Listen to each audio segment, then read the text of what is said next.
नमस्कार, hornbill TV देख रहे हैं आप। मैं हूं आपके साथ विशाल गर्ग। खबरों की शुरुआत करेंगे इस वक्त की बड़ी खबर से। केदारनाथ उपचुनाव में बीजेपी ने लहराया परचम। बीजेपी प्रत्याशी आशा नोटियाल ने हासिल की जीत। बीजेपी प्रत्याशी आशा नोटियाल को मिले 23,130 वोट। 5,099 वोट से जीती है आशा नोटियाल। दूसरे स्थान पर रहे कांग्रेस प्रत्याशी मनोज रावत। कांग्रेस प्रत्याशी मनोज रावत को मिले हैं 18,031 वोट। तो ये बड़ी खबर आपको बता रहे हैं, जहां पर बीजेपी प्रत्याशी आशा नोटियाल ने केदारनाथ विधानसभा सीट पर जीत दर्ज कर ली है और ऐसे में 5,099 वोटों से जीती है आशा नोटियाल। एक बड़ा मार्जिन लेकर के आई और ऐसे में लगातार ये कवायतें जारी थी और सभी प्रत्याशी अपनी अपनी जीत का दावा कर रहे थे। हालांकि अब रुझान आ गए हैं और ऐसे में पूरी तरह से जीत हासिल कर ली है आशा नोटियाल ने। तो आपको बता दें कि 23,000 से ज्यादा वोट पड़े हैं आशा नोटियाल को।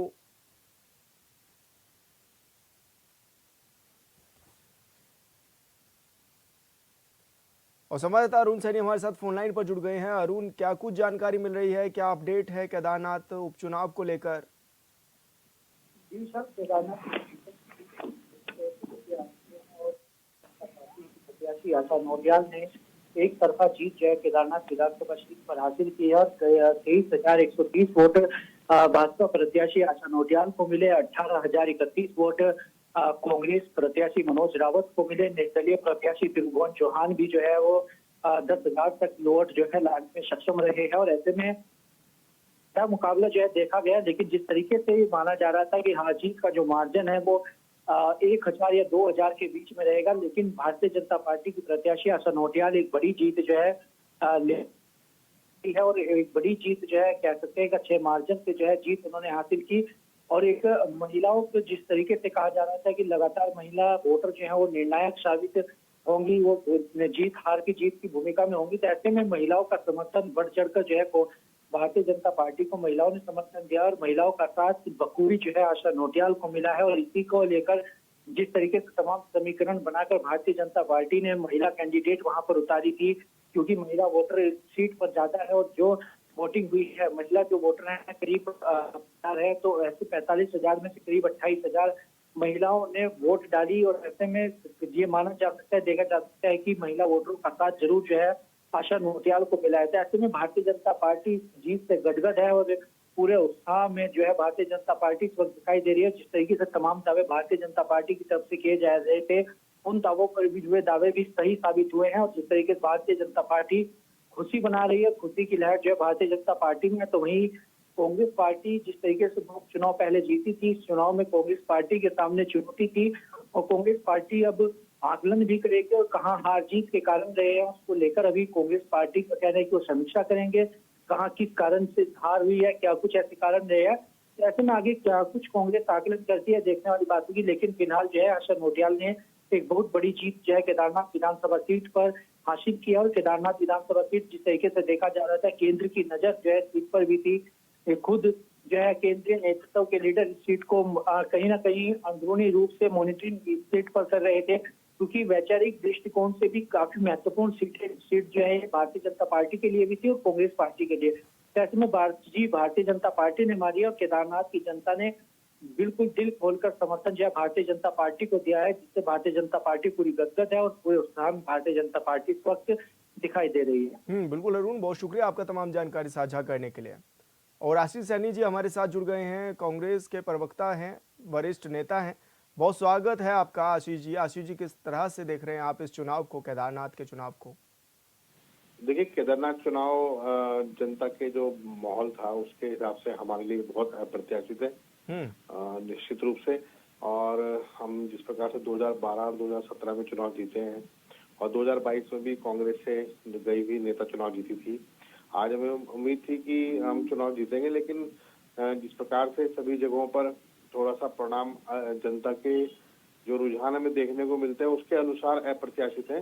तो निश्चित रूप से हम लोग इस हार को स्वीकार करते हुए ये मानेंगे, लेकिन ये सही मायनों में हमारे लिए एक अप्रत्याशित परिणाम है जिसको हम एक्सपेक्ट नहीं कर रहे थे कि ऐसा होगा। तो कारण क्या मान रहे हैं आप की क्या वजह रही, क्योंकि मुद्दे भी आपने तो काफी उठाए इस दौरान?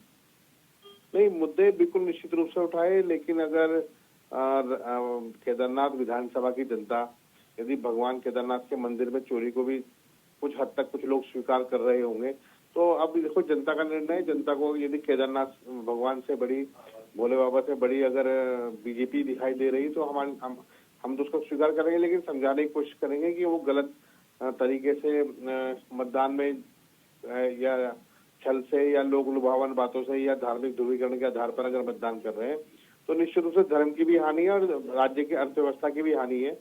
और इस तरह से तो जो जनता का जो भरोसा है, और हालांकि हमें जनता के माहौल से ऐसा लग नहीं रहा था, लेकिन वोट इस तरह से आई है तो निश्चित रूप से जो निर्दलीय प्रत्याशी है उसका नुकसान हमें झेलना पड़ा है। बिल्कुल आशीष जी, बहुत शुक्रिया आप हमारे साथ जुड़े। और सचिन गुप्ता बीजेपी प्रवक्ता जी हमारे साथ जुड़ गए हैं। सचिन जी, किस रूप में आप इस जीत को भी देख रहे हैं और क्या कहेंगे, किस तरह का आशीर्वाद केदारनाथ की जनता ने दिया आपको? केदार घाटी की देशतुल्य जनता का बहुत बहुत आभार प्रकट करूंगा, सभी कार्यकर्ताओं को और केदार घाटी की जनता को बहुत बहुत बधाई दूंगा कि उन्होंने इस ऐतिहासिक मतों से जो आशा नोटियाल जी को विजयी बनाया है। और निश्चित रूप से विशाल जी, जिस प्रकार का ये चुनाव था और जिस प्रकार से कांग्रेस ने यहाँ पे भ्रम और केदार बाबा के नाम का जो है जिस प्रकार से जो है दुरुपयोग करने का काम किया, भ्रमित करने का काम किया वहाँ की जनता को, तो जनता ने जता दिया है, दिखा दिया है कि जनता विकास के साथ है, युवा सोच के साथ है, युवा मुख्यमंत्री के साथ है। और जिस तरीके का प्रेम माननीय प्रधानमंत्री नरेंद्र मोदी जी का उत्तराखंड के साथ और केदार घाटी के साथ रहता है, तो जनता को पूरा विश्वास था कि ये केदार घाटी का हो चाहे उत्तराखंड का विकास हो, वो भारतीय जनता पार्टी कर सकती है, युवा मुख्यमंत्री पुष्कर सिंह धामी भी कर सकते हैं। तो जनता ने अपना विश्वास जताया है, विश्वास बनाया है और ये भी जता दिया है कि झूठ, फरेब, छल या फिर जिस प्रकार से कांग्रेस हर तरीके के हथकंडे चुनाव जीतने में लगा सकती थी, उन सबको जो है दरकिनार करते हुए जो है भारतीय जनता पार्टी को विजयी दिलाने का काम जो है केदार घाटी की जनता ने किया है। तो मैं बहुत बहुत आभार प्रकट करता हूं जनता का। और निश्चित रूप से जिस विश्वास के साथ केदार घाटी की जनता ने जो आशा नोटियाल जी पे अपना विश्वास जताया है, तो निश्चित रूप से जो है भारतीय जनता पार्टी का एक एक कार्यकर्ता जो है उस विश्वास को बनाने में और विश्वास को और मजबूत बनाने के लिए अपना जो भी योगदान होगा वहाँ के विकास के लिए संपूर्ण योगदान देने का कार्य भारतीय जनता पार्टी का कार्यकर्ता करेगा। सचिन जी, इस जीत के पीछे की वजह भी आप लोग क्या मान रहे हैं? और जिस तरह से, क्योंकि कांग्रेस ने भी मुद्दे उठाए थे, चाहे वो केदारनाथ में सोना चोरी को लेकर के हो या फिर दिल्ली के बुराड़ी में जो मंदिर बन रहा था, हालांकि अब नहीं बन रहा है, उसको लेकर के भी मुद्दा उठाया, साथ ही महिला सुरक्षा का भी मुद्दा उठाया। तो क्या माना जा रहा है, क्या उनके मुद्दों पर आपके मुद्दे ज्यादा हावी रहे? देखिए, ये जो चुनाव था ये सच और झूठ के बीच में था। जिस तरीके से झूठ और भ्रम फैलाने का काम कांग्रेस के एक कार्यकर्ता और वहां के प्रत्याशी कर रहे थे, तो जनता उसे भली बात ही जानती है। और जिस तरीके से जो है एक देश के अंदर माहौल खड़ा हुआ है, भारतीय जनता पार्टी जिस तरीके से जो है मंदिरों को जीर्णोद्धार का काम कर रही है, चार धाम का जीर्णोद्धार का कार्य कर रही है, ऑल वेदर रोड बना के यहाँ के विकास को लेकर जो है आगे बढ़ाने का काम कर रही है, हवाई पट्टी से जुड़ने का काम कर रही है, रेलवे कनेक्टिविटी को लेकर जो है भारतीय जनता पार्टी आगे बढ़ी है, तो जनता समझती है कि विकास कौन करना चाह रहा है और विनाश कौन करना चाह रहा है। तो इसलिए जनता ने जो है विकास को जो है अपना मतदान दिया है। मुख्यमंत्री जी के जो कठोर फैसले से, चाहे वो यूके उत्तराखंड के अंदर यूसीसी कानून हो, लैंड जिहाद, तो तमाम ऐसे मुद्दे जो हैं जो पुष्कर सिंह धामी जी ने बड़ी कठोर निर्णय के साथ जो है उसको लागू करने का काम यहाँ पर उत्तराखंड में किया है। तो जनता कांग्रेस के झूठ को और भ्रम को बहुत अच्छी तरह से पहचान गई है। और ये पहली बार नहीं हुआ है, लगातार 2014 से जो है उत्तराखंड की जनता भारतीय जनता पार्टी को अपना आशीर्वाद दे रही है। 2022 में भी ये मिथ्या तोड़ी और पुनः जो है भारतीय जनता पार्टी को सत्ता सौंपने का काम जो है प्रदेश की जनता ने किया है। तो जनता विकास के साथ है।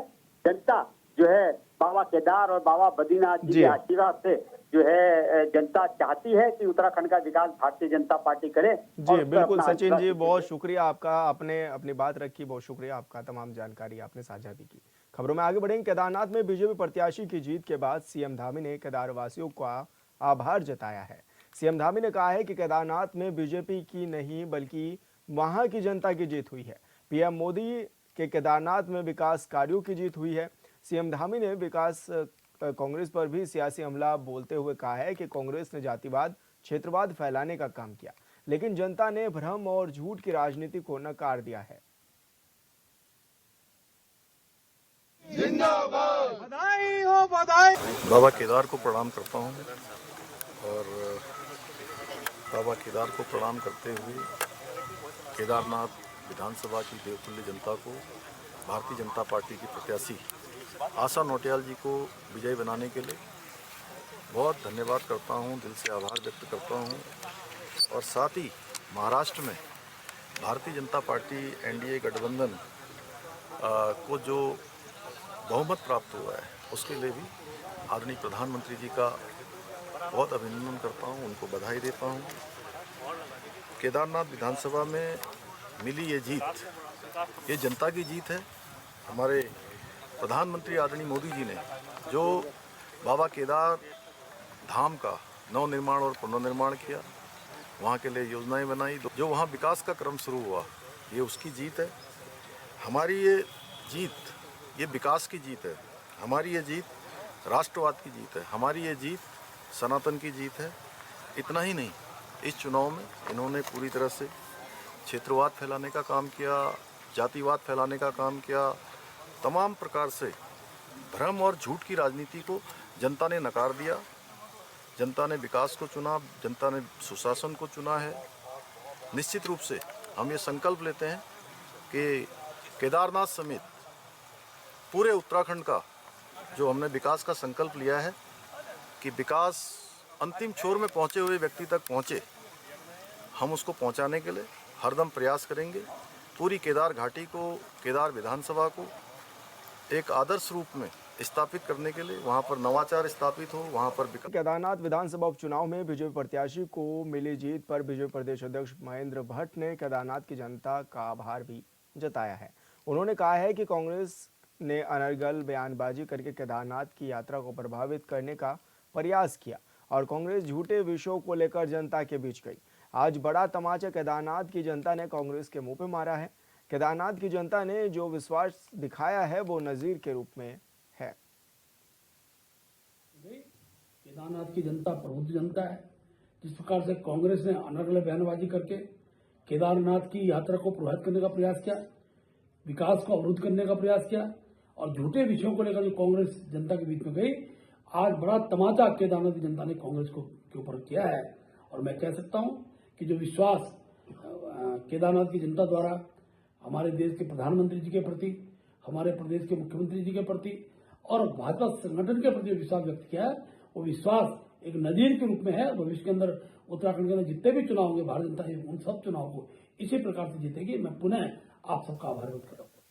केदारनाथ विधानसभा उपचुनाव में बीजेपी की जीत पर राज्य के पूर्व सीएम हरीश रावत ने प्रतिक्रिया दी है। अल्मोड़ा में मीडिया के सवालों पर उन्होंने कहा है कि धन बल के दम पर भले ही ये बीजेपी की जीत हुई हो, लेकिन उत्तराखंड वासियों के लिए हार है। उन्होंने केदारनाथ उपचुनाव के बहाने बीजेपी पर शराब और पैसा बांटने का भी आरोप लगाया है। उन्होंने कहा है कि केदारनाथ उपचुनाव में सट्टा, शराब और धनबल की जीत हुई है, जबकि उत्तराखंड सरोकार की हार हुई है। हरीश रावत ने केदारनाथ के कांग्रेस प्रत्याशी मनोज रावत को उत्तराखंड की आवाज उठाने वाला नेता बताया है। भाजपा की सत्ता अकेले कांग्रेस के लिए चिंताजनक पहलू नहीं है। ये सारे जो उत्तराखंड और पहाड़ की बात करते हैं, केदारखंड की बात करते हैं, उन सब के लिए भी चिंताजनक पहलू है। भाजपा की सत्ता और शराब और धन बल की जीत है, मगर उत्तराखंड की हार है, उत्तराखंडी सरोकारों की हार है। मनोज रावत मेरी नज़र में आज भी जिन चीज़ों के खिलाफ उत्तराखंड खड़ा है, लड़ रहा है, आवाज़ उठा रहा है, उसके लिए एक मुफीद जनप्रतिनिधि है। अल्मोड़ा नगर निगम के मुख्य नगर आयुक्त दिवेश शासनी ने शहर की व्यवस्थाओं का जायजा लिया है। इस दौरान उन्होंने नगर निगम कार्यालय में अधिकारियों के साथ बैठक भी की।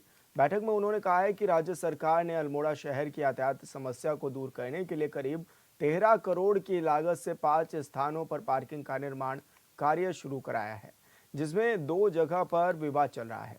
जल्द ही समाधान करके तेज कार्य किया जाएगा और तय सीमा के अंदर पार्किंग संचालित करने की कोशिश की जाएगी।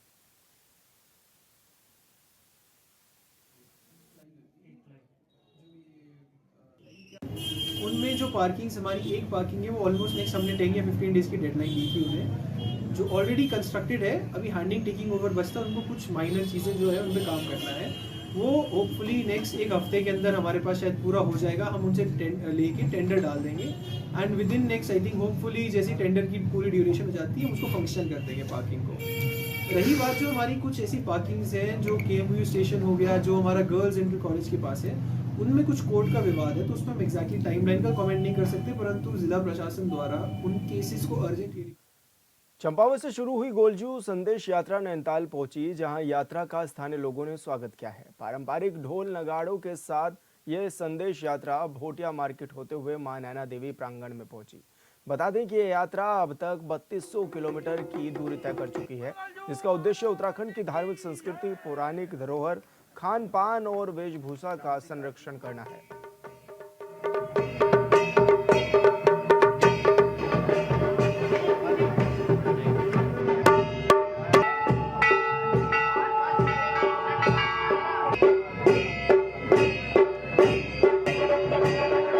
अगर हम संदेश की जो बात करते हैं, हम इसी बात से अनुमान लगा सकते हैं कि उत्तराखंड जो साक्षात देवी देवताओं का वास है, आज के समय में जो धर्म के नाम पर या संस्कृति के नाम पर बड़े बड़े इवेंट हो रहे हैं, हमारे पूर्वजों ने जो सीधे ईश्वर से संवाद का हमें जो मार्ग बताया है, उसी मार्ग पर हम चलते हुए जब हम यहाँ से हम कुमाऊं और गढ़वाल में गए, तो गढ़वाल में कुमाऊं का देवता आ रहा है करके ऐसे कई स्थानों पर हजारों की संख्या में लोगों ने उसका स्वागत किया है। उत्तराखंड की संस्कृति को एक सूत्र में पिरोने का काम ये यात्रा के माध्यम से हुआ है।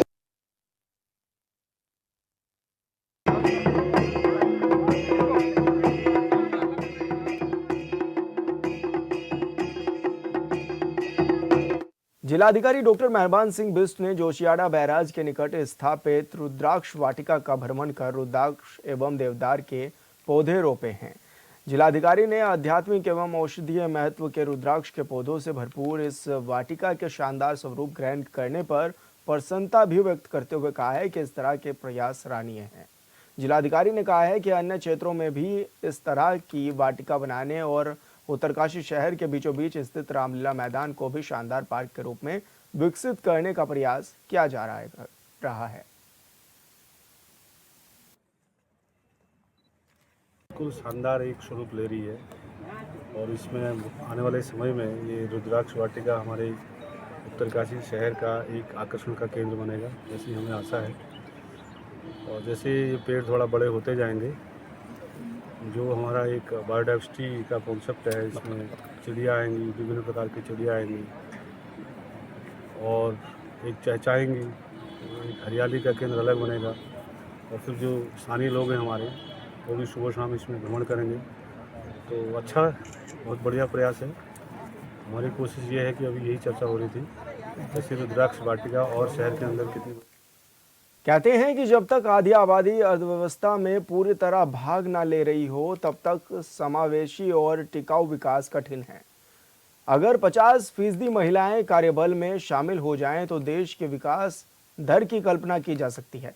यही वजह है कि उत्तराखंड सरकार गंभीरता के साथ आधी आबादी को लेकर काम करने का दावा करती है। पहले हाउस ऑफ हिमालयाज और अब सरकार ने एक बड़ा फैसला लिया है, जिसे लेकर कहा जा रहा है कि इससे पहाड़ी महिलाओं की आर्थिक स्थिति में तेजी से सुधार होगा। इस रिपोर्ट में देखिए।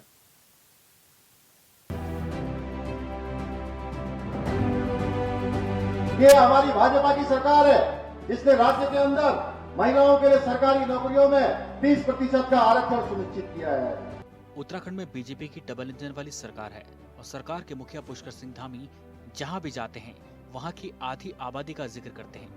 दावा करते हैं कि देवभूमि उत्तराखंड में बीजेपी की सरकार में महिलाएं तेज गति से विकास कर रही है। दावा किया जाता है कि महिलाएं आज आर्थिक रूप से मजबूत हो रही हैं। महिलाओं के लिए उत्तराखंड में कई योजनाएं चलाई जा रही हैं, जिसकी चर्चा आए दिन होती रहती है। लेकिन अब सरकार ने एक बड़ा निर्णय लिया है, जिसे जल्द ही कैबिनेट से मंजूरी की बात कही जा रही है। महिलाओं को सशक्त और समृद्ध बनाने के लिए प्रदेश में नई और खाली पड़ी सस्ता गल्ला की दुकानों के आवंटन में महिलाओं को 33% आरक्षण दिया जाएगा।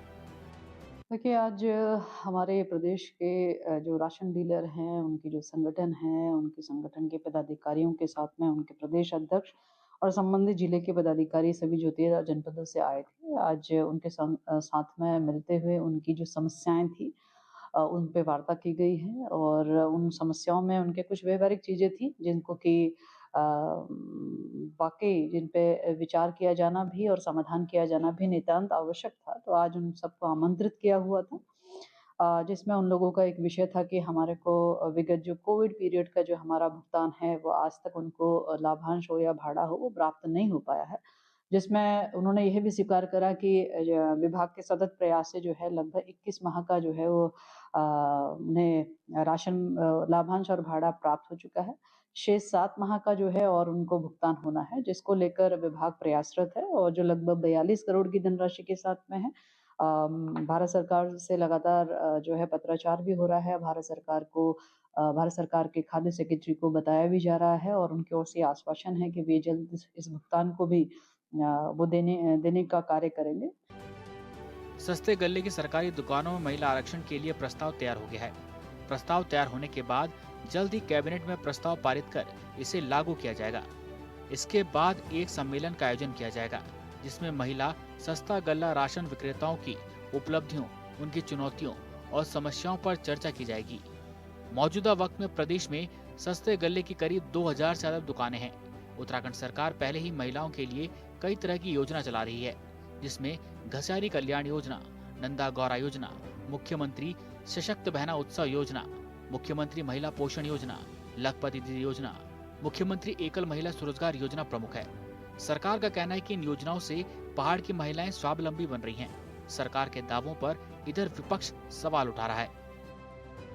राज्य भर में बेरोजगारी जो है अपने चरम पे, और महिलाओं को इतना ज़्यादा आत्मनिर्भर बना रहे हैं कि पुलिस की भर्ती में महिलाओं के लिए स्थान ही नहीं है। पुलिस की भर्तियों में महिलाओं के लिए जो आपने विज्ञप्ति निकाली, उसमें महिलाओं के लिए भर्ती नहीं है। इतना बड़ा स्थान दे रहे हैं महिलाओं को। हाथ कंगन को आरसी क्या, पढ़े लिखे को फारसी है। उत्तराखंड राज्य ग्रामीण आजीविका मिशन के जरिए राज्य के 13 जनपदों में 95 विकास खंडों में 67,172 स्वयं सहायता समूह का गठन किया गया है, जिसमें लगभग 5 लाख ग्रामीण महिलाओं को जोड़ा गया। इतना ही नहीं, प्रदेश में 1 लाख से अधिक महिला लखपति बन चुकी हैं। अब प्रदेश सरकार ने लक्ष्य बढ़ाते हुए 2026 तक कुल 2,50,000 महिलाओं को लखपति बनाने का लक्ष्य रखा है। स्थानीय उत्पाद को बढ़ावा देने के लिए उत्तराखंड में हाउस ऑफ हिमालयाज का ई-कॉमर्स पोर्टल लॉन्च किया गया है, जिससे लगातार बढ़ावा दिया जा रहा है। ठीक है, अच्छी बात है, क्षैतिज आरक्षण दे, लेकिन उस गले की सस्ते गले की दुकान में है क्या? सूदना कपास चूल्हाओं में लट्ठम लट्टा, उसमें है क्या? उसमें मिट्टी तेल नहीं है, उसमें चीनी नहीं है, उसमें कोई ऐसा सामान तो है नहीं कि आप उसको में अगर क्षैतिज आरक्षण दे करके सस्ते गले की दुकान उनको दे भी देंगी, उससे कुछ मैं समझता हूँ बनने वाला नहीं है। पहले ही बहुत परेशान है सस्ते गले की दुकान वाले, तो बहुत परेशान है, उनकी कमाई नहीं है, उनका कोई इस तरह का कोई बहुत बड़ा रोजगार का साधन तो है नहीं। लेकिन अगर इस तरह की व्यवस्था सरकार करती है तो हमें कोई आपत्ति नहीं करनी चाहिए। बड़ी बात यह है कि महिलाएं जो स्थानीय उत्पादों को तैयार करती है, उसे हाउस ऑफ हिमालयाज पर बेचकर अच्छी आमदनी करती हैं। हालांकि इसे लेकर सत्ता पक्ष और विपक्ष के बीच आरोपों की राजनीति भी है। सरकार दावा करती और विपक्ष सवाल उठाता है। राज्य सरकार यात्रा आउटलेट्स, सरस केंद्र और ग्रोथ सेंटर के जरिए इन समूह के उत्पादों की बिक्री के लिए सहायता प्रदान करती है। प्रधानमंत्री नरेंद्र मोदी ने भी राज्य में आने वाले पर्यटकों से अपने घूमने के खर्च का 5% स्थानीय उत्पाद खरीदने पर खर्च करने की अपील की है। इससे आने वाले समय में इन महिला समूह की आय में बढ़ोतरी की उम्मीद है। Bureau report, hornbill TV. और फिलहाल इस बुलेटिन में इतना ही। आप देखते रहिए हॉर्नबिल टीवी। नमस्कार।